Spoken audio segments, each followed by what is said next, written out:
后来继续来看台中坐运，张才开始来试营运，马上有一个男子伫面车来破文章，讲台中坐运冰车咯。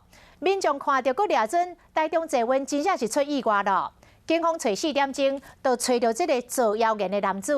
伊讲，伊只是要提醒大家坐运爱小心。也毋过这话3咧黑白讲，随着风移送咯。嘛要提醒大家，唔通伫网络顶乱传假消息，这是爱食罪哦。 台中捷运才刚开始试营运，没想到马上有民众在脸书留言：台中捷运翻车了。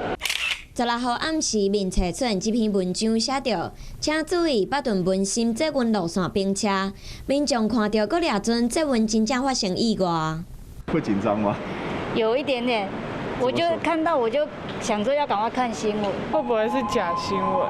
你会因为看到这个新闻不敢坐捷运吗？会多少注意一下？会多少注意一下？就是自己会确认那个真实性。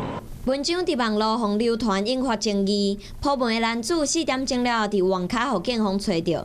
伊讲只是想要提醒大家坐捷运爱较细致。听闻媒体报道，捷运转弯异音过大，因其表达不当。 误刊登留言造成社会恐慌，徐深感抱歉。如果我们发现到注意到，我们绝对要把它移送这个警察局做立刻的侦办。我们希望遏止这个不当的假消息的歪风。 男子防以违反社会秩序为合法移送法办。坐运试营运的头一天嘛发生车厢的门压着人的状况。